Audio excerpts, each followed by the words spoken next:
குருதேவர் ஸ்ரீராமகிருஷ்ணரின் அமுத மொழிகள். அன்று கல்கத்தாவிற்கு சென்றேன்.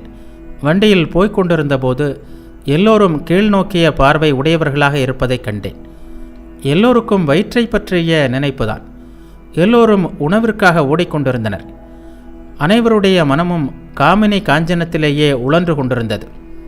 ஏதோ ஓரிருவர் மட்டுமே மேல்நோக்கிய பார்வை உடையவர்களாக கடவுளிடம் மனத்தை திருப்பியவர்களாக இருந்தனர். வேறுபாடற்ற ஒன்றேயான உணர்வின் காட்சியை ஒரு நாள் நான் கண்டேன். முதலில் பல மனிதர்கள் மற்றும் பல்வேறு உயிரினங்கள் எல்லாம் தெரிந்தன.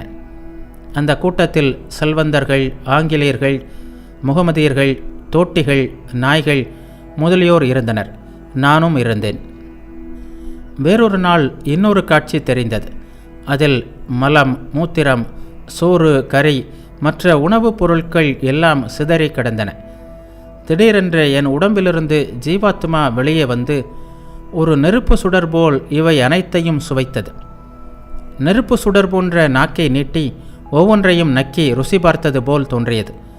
மலம், மூத்திரம் அனைத்தையும் சுவைத்தது. எல்லாம் ஒரே பொருள், இரண்டர பிரிக்க முடியாதவை என்பதை கண்டேன். இறைக்காட்சிக்கு பிறகு ஒருவர் 6 ஐஸ்வர்யங்களை பெறுவதாக ஹாஸ்ரா கூறுகிறார். ஹாஸ்ரா முற்பிறவியில் ஏழையாக இருந்திருப்பான் போலிருக்கிறது. அதனால்தான் ஐஸ்வர்யங்களை காண இவ்வளவு இயங்குகிறான். உணவு, உடை, இருக்க வீடு, கடவுள் சேவை, சாதுக்களுக்கும் பக்தர்களுக்கும் சேவை, எதிரில் வருகின்ற ஏழை எளியவர்களுக்கு உதவுவது, இதெல்லாம் பணத்தினால் செய்யலாம். இவையெல்லாம் பணத்தை நல்லவிதமாக செலவிடுகின்ற வழி. ஆடம்பத்திற்கும் போகத்திற்கும் உரியதல்ல பணம். புகழை சம்பாதிப்பதற்கு உரியதும் அல்ல பணம். சித்திகளை பெறுவதற்காகவே சிலர் தந்திர நெறியிலுள்ள பஞ்சமகார சாதனை செய்கிறார்கள். என்ன அற்ப புத்தி!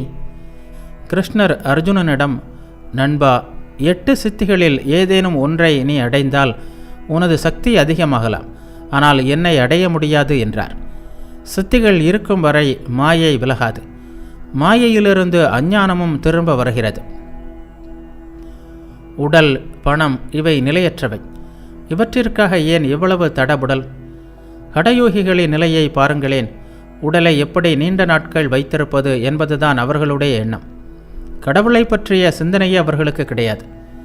நௌலி, தௌலி என்றெல்லாம் பயிற்சிகள் செய்து வயிற்றை சுத்தமாக்குகின்றனர். குழாய் மூலம் பாலை குடிக்கின்றனர். அதோடு சரி.